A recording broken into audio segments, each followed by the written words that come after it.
Mula sa Far East Broadcasting Company, Philippines, narito ang isang programang tatalakay sa iba't ibang kaisipan ugnay sa ating kultura at mga kaganapan na ang magbigay ng liwanag sa usapin ng wastong katuruan at kaugalian. Kamalayan, kasama si Pastor Jebo Banzuelo.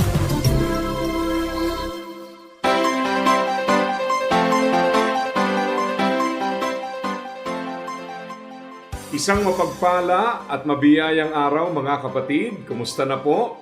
Kayo po ay nakikinig sa programang Kamalayan at syempre ang atin hong programa ay napapakinggan sa radyo, sa iba't ibang mga AM station, sa iba't ibang bahagi ng Pilipinas at tayo po ay pwedeng mapakinggan sa FEBC Radio TV, napapanood sa Facebook Live at YouTube channel ng 702 DZAS FEBC Radio TV. Gayon din sa Channel 185 sa GCTV. Yan po ay tuwing linggo, alas 7 hanggang alas 7:30 ng umaga. Tayo po ay patuloy na nagpapasalamat sa Panginoon sa bawat pagkakataon na tayo po ay magkasama-sama upang mag-aral ng kanyang mga salita. At salamat po sa lahat ng ating mga kapartner sa ministry na nagbibigay katiyakan na itong ating programa ay inyo namang mapakinggan. Tayo po ay magpatuloy na sa ating pag-aaral. Isa po sa napakahalagang regalo o kaloob ng Diyos sa atin ay ang oras o panahon. Alam niyo po ba na lahat ng bagay na gusto nating gawin pag wala tayong panahon, sadyang malilimitahan. Kaya nga ang tao palaging sinasabi, kulang ang oras, sana may pagkakataon pa, pagka medyo nagbe-birthday na at may edad na, ang panalangin ay sana marami pang taon sa kanyang buhay. Pero alam niyo po, bagamat ang oras talaga ay kinikilala nating napaka-importante, kadalasan po ang problema natin, we are not good stewards of time. Hindi tayo mabuting katiwala o managers ng oras na pinagkakatiwala naman sa atin. Yan po ang dahilan kung bakit paminsan may oras pero nasasayang ang oras. May oras pero napupunta sa ibang bagay at hindi naman sa ating Panginoon. So ang layunin po ng ating pag-aaral sa pagkakataong ito ay maunawaan ang halaga ng panahon. Dahil ang panahon po ang magdidikta ng mga pagkakataon sa ating buhay. Ang sabi po ng mga experts, ang oras daw, kung titingnan po natin, universally speaking, ay talagang masasabi ho nating lahat ng kultura, mabagal man ang galawan sa kultura na yan, o mabilis man. Kasi may mga lugar po, kagaya ng mga probinsya, na paminsan mapapansin mo, pagka kumagat na ang dilim, ang mga tao natutulog na. Tapos pagsisikat na ang araw, ang mga tao po ay maririnig mo, may mga nagwawalis na, may mga dumadaan na, pero may mga lugar na kung saan, sabi nga hindi natutulog ang tao. Hindi ibig sabihin na yung isang tao hindi natutulog, kundi tuloy-tuloy. May trabaho sa umaga, may nagtatrabaho sa gabi. At para bang nagpapalit lang ang oras, pero ang tao patuloy sa paggawa, para bang walang pahinga. At sang-ayon sa mga eksperto, kahit daw po mabagal ang takbo ng buhay sa iyong kinalalagyan o nandun ka sa mabilis na takbo ng buhay, ang pinakamahalagang solusyon pa rin para sa kaayusan ay yung tinatawag nating stewardship of time. Dahil kung meron tayong stewardship of time, matitiyak po natin na magagamit natin ng tama ang oras. Tingnan niyo po ito. Meron po tayong 1,440 minutes sa bawat 24-hour day. Now, ang question po, sa 1,440 minutes sa isang araw, gaano po kaya karami o ilang porsyento ng oras na ito ang masasabi po nating nagagamit para po sa layunin ng Panginoon sa ating buhay. Kaya minsan mapapansin po natin, may oras pero ang oras nasasayang. May oras pero hindi nagagamit ng tama. May oras pero ang oras po ay hindi natin nabibigyan ng kahalagahan. Tingnan po natin ang sinasabi ng mga talata sa Biblia tungkol dito para tayo naman po ay ma-motivate para gamitin ng tama. Sa Psalm chapter 90 verse 12, ang sabi ho ng passage, "Teach us to number our days aright, that we may gain a heart of wisdom." Napakaganda po ng sinasabi na ito, no? Na talagang yung idea po ng bilangin ang mga araw is not literal na bilangin, kundi ang idea po nito, be conscious sa paglipas ng panahon upang aralin natin, hanapin natin ang karunungan kung paano pahalagahan ang mga oras na ito. Kung papansinin nyo, paminsan po mas marami yung entertainment than education. Di ba? Mas maraming oras sa non-essentials than the essentials. Mas maraming oras sa mga taong hindi naman ganoong kahalaga sa ating buhay and less time with the people who are important. And I think sa panahon po natin ngayon na masasabi natin na ang tao, we lack discipline in terms of time and we are easily distracted. Bakit ko nasabi yan? Dahil ngayon po meron tayong mga gadgets, di po ba? At paminsan yung isang silip lang sa gadget, misa kung saan na nauuwi, mamaya meron kang kaibigan na bumati, sinilip mo lang kung anong oras na, mamaya nagchat-chat na kayo, may nagpadala ng link, mamaya nanonood ka na ng video, mamaya makita mo may update, nandoon ka na. So in other words, madali ho tayong matangay. Kung ano yung dapat inimbento para ma-simplify ang buhay natin, ang nangyari po, it made a lot of complications. Bakit nga ba simplify? Kasi una, na-imagine nyo pa yung buhay na walang communication. Ang hirap, di ba? Tapos ngayon, meron tayong cellphone. Supposed to be mapapadali ang buhay dahil yung mga malalayo, naging malapit. Kaya ko lang nasabi na maraming komplikasyon dahil napansin naman natin na talagang sadyang dumami ang komplikasyon kasi yung hindi dapat kausap, nakakausap, pag nasa bahay, trabaho pa rin, pag nasa trabaho, kung ano-anong bagay pa rin ang inaatupag. So para bang madaling nagkaroon ng contamination ang magkakaibang aspeto ng buhay natin. And this is not healthy. Kaya nga kung mapapansin nyo po, nagsasuffer ang human relationships. Very common na makakita tayo na lalabas ang isang pamilya at ang pamilyang ito ay sama-sama physically pero may kanya-kanyang mundo pagdating sa kani-kanilang mga gadgets. Di ba? Yung bang may aatupagin yung anak, yung nanay na sa gadget, yung tatay na sa gadget, at paminsan po para bang mapapaisip ka, bakit lumabas pa? Ganun din pala gagawin. Pero yan po nangyayari ngayon. We see that often and alam natin that it creates havoc on our human relationships. Si Solomon, habang inoobserbahan niya po ang tao sa kanilang araw-araw na pamumuhay, nasabi niya that everything is meaningless. Ang point of view or perspective ni Solomon nung sabihin niya yan, inoobserbahan niya ang human activities. Alam niya na ang oras is very precious. Alam niya na ang oras ay dapat gamitin para sa Panginoon. Pero batid din niya na maraming tao po ay sa halip na pahalagahan ang Diyos sa limitadong oras at resources na meron tayo, hindi ganoon ang nangyayari. Kaya ang sabi po niya, everything is meaningless. Binigyan tayo ng biyaya ng oras, yet we are not making proper use of time. Pero may sinabi rin siya about time in Ecclesiastes chapter 3 verse 1. Ang sabi niya, there is a time for everything and a season for every activity under heaven.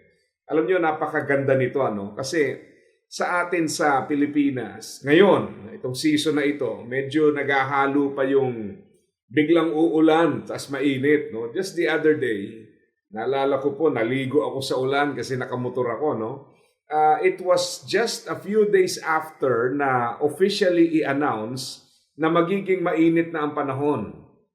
Kalain mo, doon sa aking kinaroroonan, umulan ng pagkalakas-lakas, nagkataon ho na nakamotor ako at nagkataon naman na yung kapote na supposed to be nandoon sa motor na ialis ko pala dahil lilinisin ko at hindi ko na ibalik.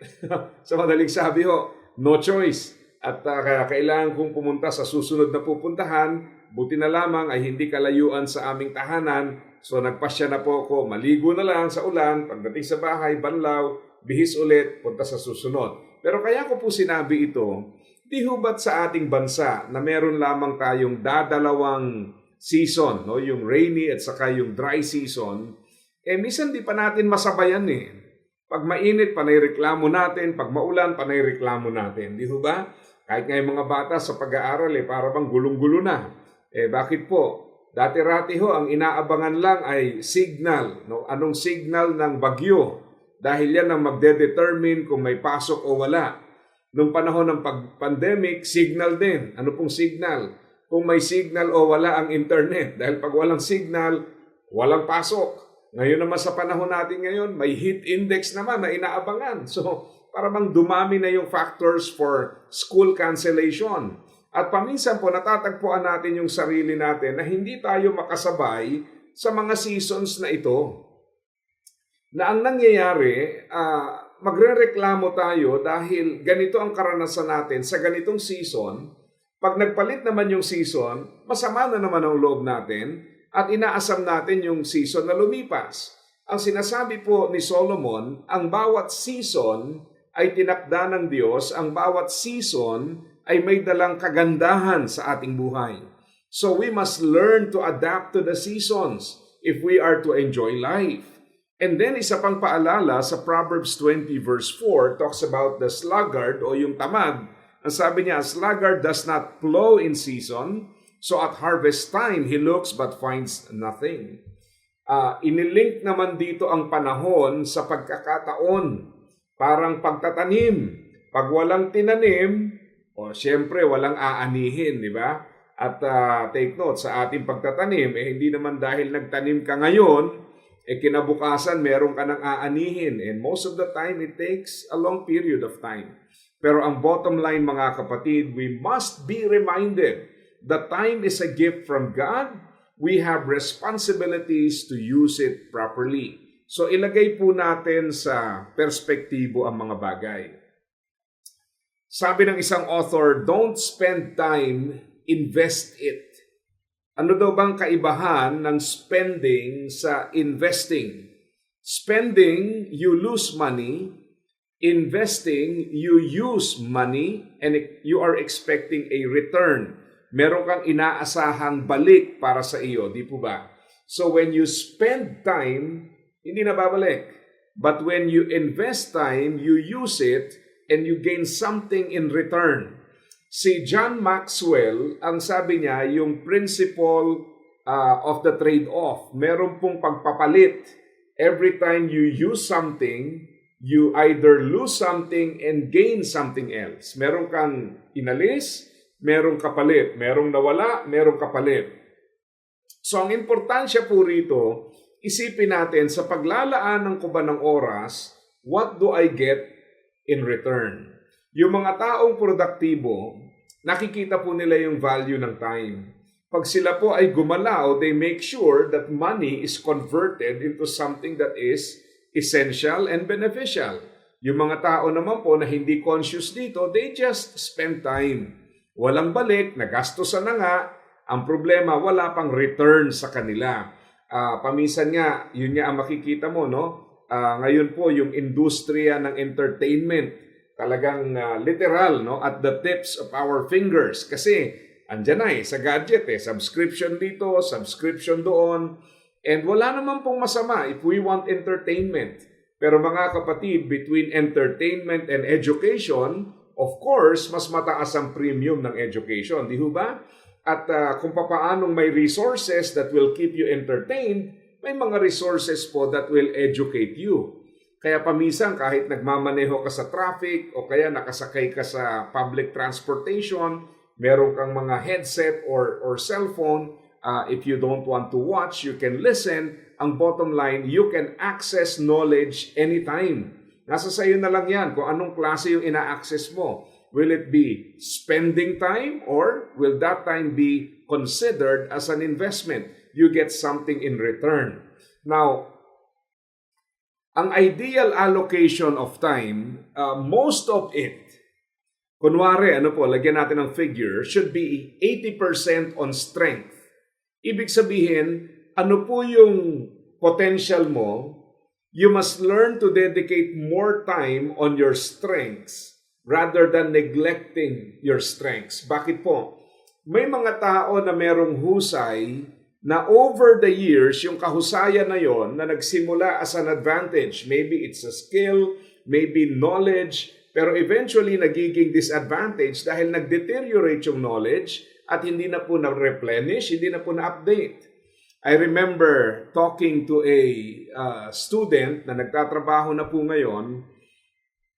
Ang kanya pong larangan ay sa technology at sabi ko sa kanya, anong mga apps or anong mga software ang ginagamit mo noong ikaw ay nag-aaral na binayaran mo, inaral mo, at ngayon ay wala na? Alam niyo ho, sabi niya, Pastor, hindi ko maisa-isa pero kung tutuusin, halos 70% ng kanyang mga inaral noon, wala na. It's either phased out na, outdated na, at hindi na compatible sa current technology. Isipin mo yun, nag-aral ka ng ilang taon to get a degree on technology-related courses, tapos yung inaral mo noon, most of it is irrelevant dahil laos na, phased out na. Kaya nga, kung wala po tayong pagde-develop ng ating strength, baka sabihin natin, alam ko yan dati, pero ngayon hindi na. So, you have to develop your strength and continue to keep that advantage. And then, devote other times for growth. Ilan po sa ating mga ginagawa ay nagpapalago sa atin? Di ba? Maybe it's in the area of spirituality. Maybe ito po ay to improve your physical fitness. Or maybe something that can benefit you sa iyong emotions. Or whatever aspects of life, pero ang importante rito, let us make sure that we use it for something that is beneficial. Kasi pag hindi po tayo conscious dyan, sometimes we spend a lot of money, we lose a lot of time on the non-essentials. And by diverting our attention to the non-essentials, we lose more time for what is more important. Kaya nakakalungkot pa minsan, kung ano yung importante, doon tayo walang panahon. Kung ano yung dapat na pinaglalaanan, doon tayo nagkukulang. Tingnan niyo po ito. Isang commentary galing sa isang manunulat. Ang sabi niya, most of us lead busy but undisciplined lives. We have ever-expanding to-do lists.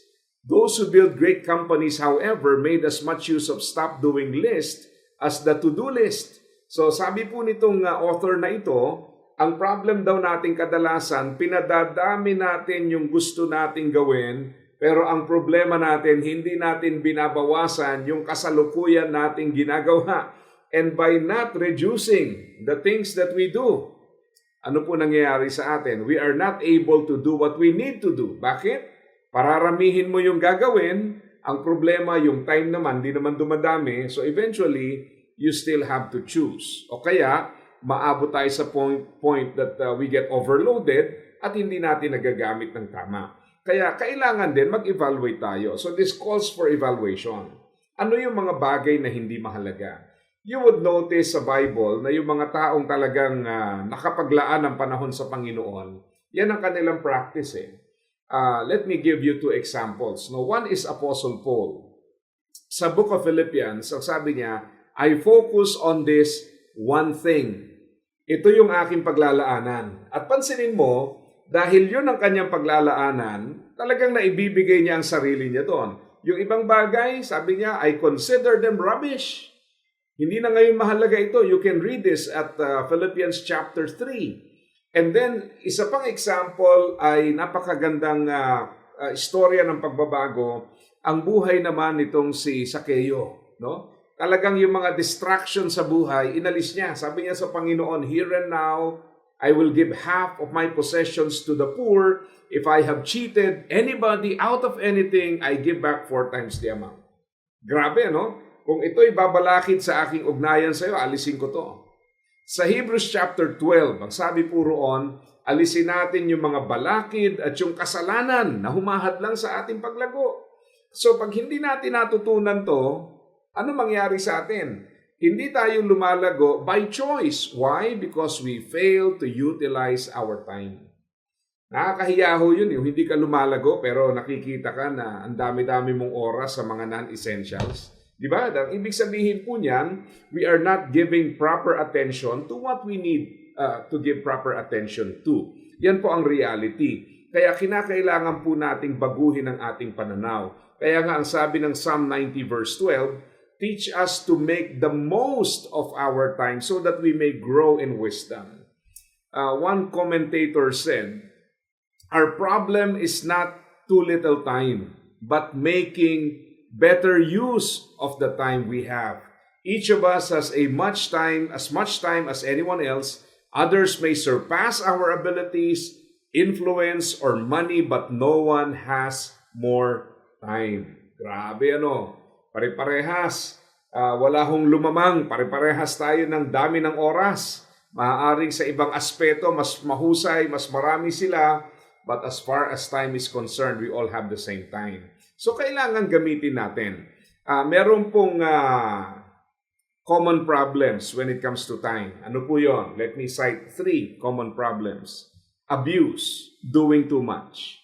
Baka naman na sobrang dami ng ating ginagawa to the point na hindi na natin magawa yung essentials. Maybe we are abusing ourselves. Pangalawa po is disuse, doing too little.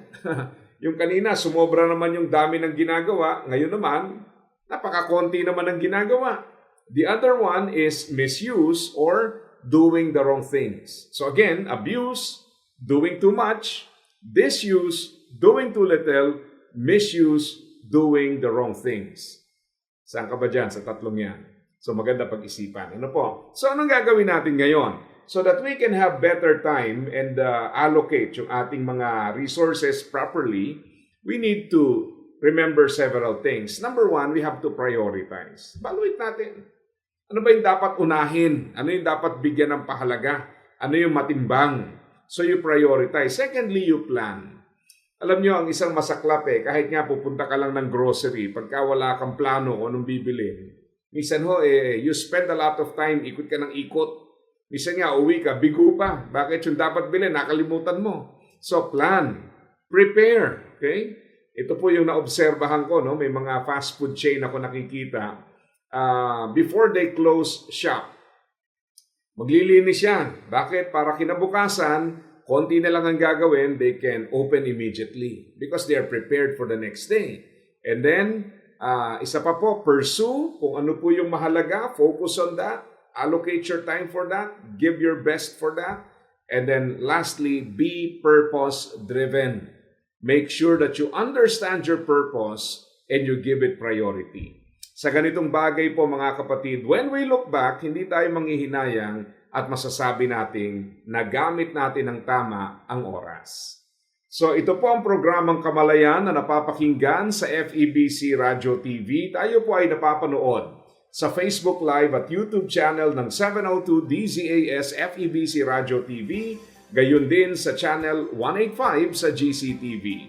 Ito po ang inyong lingkod, Pastor Jebo Banzuelo, pansamantalang nagpapaalam at nagpapaalala sa bawat isa na ang buhay na ginagamit ng husto at wasto ay walang pagsisisi pagdating sa dulo. God bless po sa inyong lahat. Iyong napakinggan ang Kamalayan. Para sa iyong mga tanong, komento at suhestyon, mangyaring bumisita sa ating Facebook fanpage, Kamalayan FEBC, o mag-email sa kamalayan@dzas.febc.ph.